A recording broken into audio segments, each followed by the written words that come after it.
Share market की आज की 10 बड़ी खबरें। नंबर 1, एनवीडिया ने शुक्रवार को एप्पल को पछाड़ दिया। एनवीडिया अब दुनिया की सबसे मूल्यवान कंपनी बन गई। अपने नए सुपर कंप्यूटिंग एआई चिप्स की अतिरिक्त मांग के कारण स्टॉक में रिकॉर्ड सेटिंग रैली के बाद एनवीडिया दुनिया की सबसे वैल्यूएबल कंपनी बन गई। LSEG के आंकड़ों के अनुसार एनवीडिया का शेयर बाजार मूल्य कुछ समय के लिए $3,53,000 तक पहुंच गया, जबकि एप्पल का बाजार मूल्य $3.52 $3.52 ट्रिलियन रहा। इससे पहले जून में एनवीडिया कुछ समय के लिए दुनिया की सबसे मूल्यवान कंपनी बन गई थी। उस समय ये माइक्रोसॉफ्ट और एप्पल से आगे निकल गई थी। तीनों टेक्नोलॉजी कंपनियों का बाजार पूंजीकरण कई महीनों से कांटे की टक्कर का रहा है। माइक्रोसॉफ्ट का बाजार मूल्य $3,20,000 $3.2 अरब रहा। एनवीडिया का स्टॉक अक्टूबर में अब तक लगभग 18% बढ़ चुका है। चैट जीपीटी के बाद ओपन एआई लाने पर $6.6 अरब के फंडिंग राउंड की घोषणा के बाद कंपनी में लगातार बढ़त बनी हुई है। एनवीडिया ओपन एआई के GPT-4 अभी तक आपने मार्केटमेंट चैनल को सब्सक्राइब नहीं किया तो जल्दी से कर लें, वरना दोबारा आप हमें कभी नहीं देख पाएंगे। अगर फेसबुक पे देख रहे हैं तो फॉलो ज़रूर करें। नंबर 2, ITD सीमेंटेशन ने पुष्टि की है कि उसकी promoter Italian Thai development company अपनी 46.64% हिस्सेदारी रिन्यू एक्सिम डीएमसीसी को ₹400 प्रति इक्विटी शेयर के भाव पर बेचेगी। कंपनी ने शनिवार 26 अक्टूबर को स्टॉक एक्सचेंज फाइलिंग में ये जानकारी दी है। स्टॉक का मौजूदा बाजार मूल्य ₹549 प्रति इक्विटी शेयर है। रिन्यू एक्सी डीएमसीसी ये अदानी ग्रुप से जुड़ी हुई कंपनी है। इसने ₹571 प्रति इक्विटी शेयर पर कंपनी में 26% हिस्सेदारी हासिल करने की पेशकश की है। जुलाई 2024 में ITD सीमेंटेशन ने कहा था कि उसकी promoter Italian Thai development public company limited civil engineering company में अपनी हिस्सेदारी बेचने की संभावना तलाश रही है। यह प्रक्रिया तब प्रारंभिक चरण में थी। CNBC TV18 ने 1 अगस्त को रिपोर्ट छापी थी कि KEC इंटरनेशनल ये कंपनी ITD सीमेंटेशन में प्रमोटर हिस्सेदारी को हासिल करने की दौड़ में सबसे आगे चल रही है। लेकिन फिर पिछले महीने CNBC TV18 ने बताया कि अदानी ग्रुप भी कंपनी में प्रमोटरों की हिस्सेदारी हासिल करने की दौड़ में शामिल हो गया है। के मुताबिक IT शेयर बन सकते हैं। डिफेंसिव प्लेयर सूत्रों ने CNBC TV18 को यह भी बताया था कि 2 अन्य कंपनियां नंबर 3, सभी बड़ी डिफेंस कंपनियों के शेयरों की चाल को ट्रैक करने वाला निफ्टी इंडिया डिफेंस इंडेक्स इस साल जुलाई में अपने रिकॉर्ड उच्च स्तर पर पहुंच गया था। उसके बाद से यह 25% से अधिक गिर चुका है। जेन टेक्नोलॉजीज को छोड़कर इंडेक्स के बाकी सभी शेयर जुलाई से अब तक 15% से लेकर 50% तक नीचे आ चुके हैं। इतना करेक्शन देख चुके शेयरों में Cochin shipyard, garden reach shipbuilders, Bharat dynamics जैसे नाम शामिल हैं। शेयरों की कीमतों में ये गिरावट 11 जुलाई के बाद से है, जब डिफेंस इंडेक्स ने पीक क्रिएट किया था। Get app. सबसे पहले बात करें शिप बिल्डर कोचीन शिपयार्ड की, तो इसके शेयरों ने इस साल जुलाई में निफ्टी पर ₹2,979.45 पर 52 सप्ताह का फ्रेश हाई क्रिएट किया था। 11 जुलाई से अब तक स्टॉक 51% की गिरावट देख चुका है। शुक्रवार 25 अक्टूबर को शेयर की कीमत NSI पर 3% से ज़्यादा गिरकर ₹1,374.95 पर बंद हुई। गार्डन रीच शिप बिल्डर्स का शेयर 11 जुलाई से अब तक 41% नीचे आ चुका है। शुक्रवार 25 अक्टूबर को शेयर की कीमत NSI पर लगभग 5% गिरकर ₹1,509.20 पर बंद हुई। यदि आप इंडियन मार्केट में, फॉरेक्स मार्केट में, क्रिप्टो मार्केट में एडवांस स्ट्रेटजी को सीखकर, ऑपरेटर के सेटअप को जानकर बड़ा पैसा बनाना चाहते हैं तो जल्दी से market secret strategy master class को ज्वाइन करें। रजिस्ट्रेशन बिल्कुल फ्री है। लिंक आपको डिस्क्रिप्शन और कमेंट बॉक्स के अंदर मिल जाएगा। डिक्सन टेक्नोलॉजीज के शेयरों में आज 25 अक्टूबर को करीब 10% तक की गिरावट देखी गई। इस समय यह स्टॉक NSE पर 9.57% की गिरावट के साथ 13,549 रुपये के भाव पर ट्रेड कर रहा है। दरअसल स्टॉक में गिरावट दूसरी तिमाही के नतीजों के बाद आई है। बाजार को कंपनी के मार्जिन पर दबाव पसंद आया। आज की गिरावट के साथ कंपनी का मार्केट कैप घटकर 81,077 करोड़ रुपए हो गया है।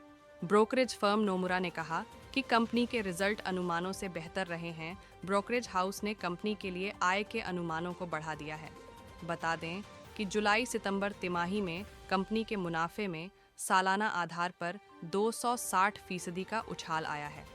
कंपनी ने इस अवधि में 411.7 करोड़ रुपए का मुनाफा दर्ज किया है, जबकि दूसरी तिमाही में कंपनी को 204 करोड़ रुपए का मुनाफा होने का अनुमान लगाया गया था।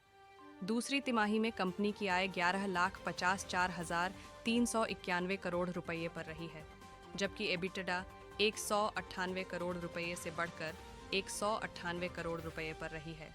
4,26 करोड़ 4 लाख रुपए पर रही है।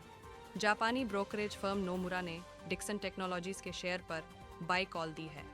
नोमुरा ने स्टॉक पर 1,66,454 रुपये प्रति शेयर का टारगेट भी सेट किया है।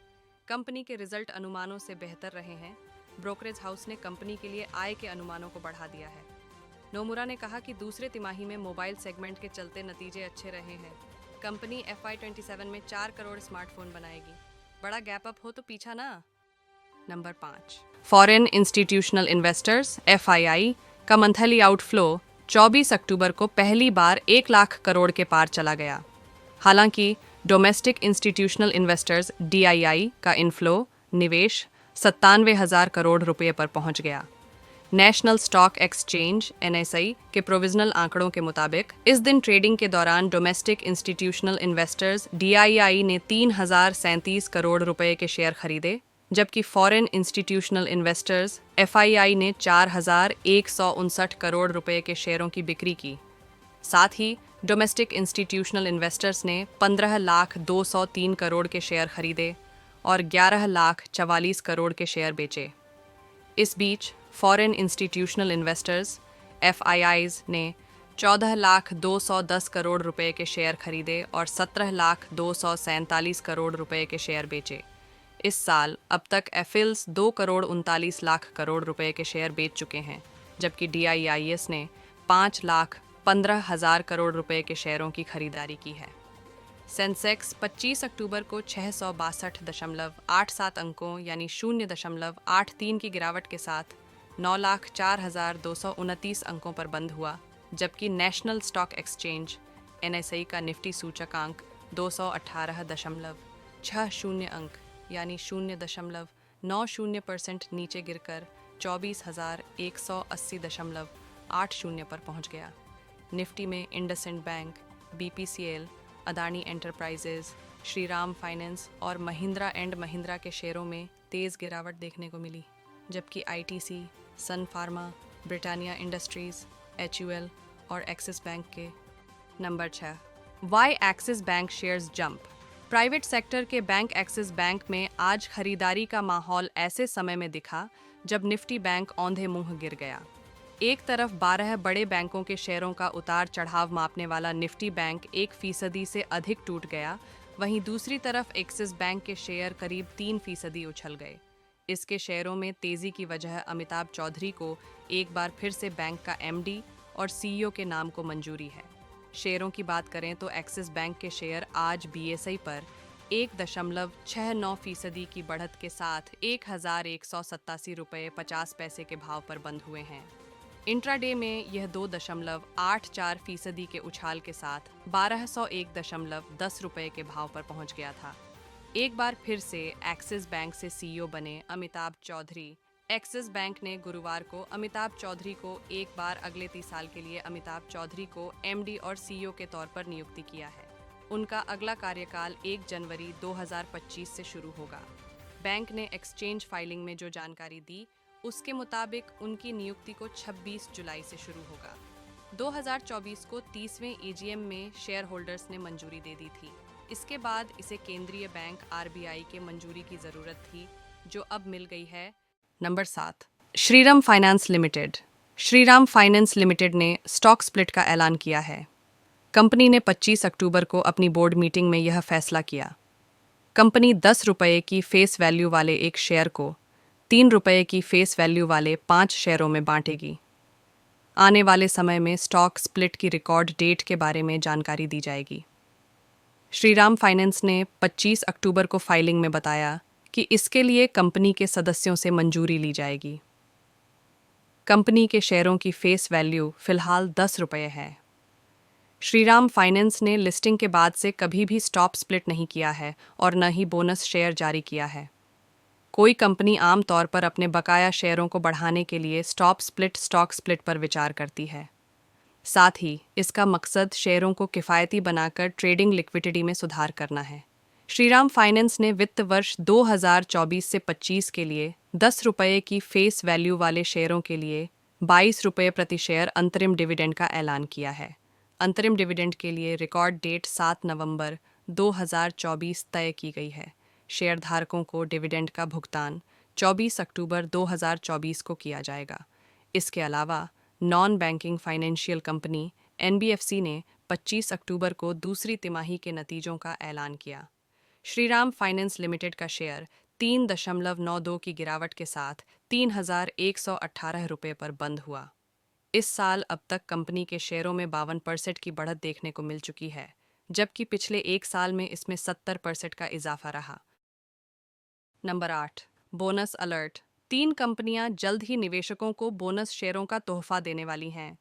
अलग अलग सेक्टर की ये तीनों कंपनियां शनिवार और गुरुवार को बोनस शेयरों पर फैसला लेंगी। इसके अलावा स्टॉक स्प्लिट पर भी फैसला लिया जाएगा। इसमें से एक कंपनी तो ज्वेलरी और घड़ी कंपनी स्काई गोल्ड है, जिसके बोर्ड की बैठक 26 अक्टूबर को है, जिसमें बोनस इश्यू पर फैसला लिया जाएगा। दूसरी कंपनी टेक्सटाइल सेक्टर की सियाराम सिल्क मिल्स है, जिसके 26 अक्टूबर की बोर्ड मीटिंग में बोनस इश्यू और अंतरिम डिविडेंड पर फैसला होगा। तीसरी कंपनी कॉपी पेन बनाने वाली लिंक है, जिसके मंगलवार 29 अक्टूबर को होने वाली बोर्ड बैठक में बोनस इश्यू के साथ साथ स्टॉक स्प्लिट पर भी फैसला लिया जाएगा। स्काई गोल्ड की बात करें तो 26 अक्टूबर को बोर्ड की बैठक में बोनस इश्यू पर फैसला होगा। इससे पहले भी कंपनी ने 2022 में 1:1 के रेशियो में बोनस शेयर बांटा था।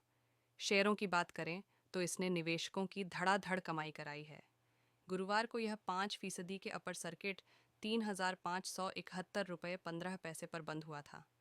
पिछले साल 27 अक्टूबर 2023 को यह एक साल के निचले स्तर 680 रुपये 35 पैसे पर था, जिससे एक साल में यह करीब 425% उछलकर 24 अक्टूबर। नंबर 9, बैंक ऑफ बड़ौदा का जुलाई सितंबर 2024 तिमाही में स्टैंडअलोन शुद्ध मुनाफा सालाना आधार पर 23% बढ़कर 5,237,393 रुपये रहा। एक साल पहले यह 5,52,289 रुपये था।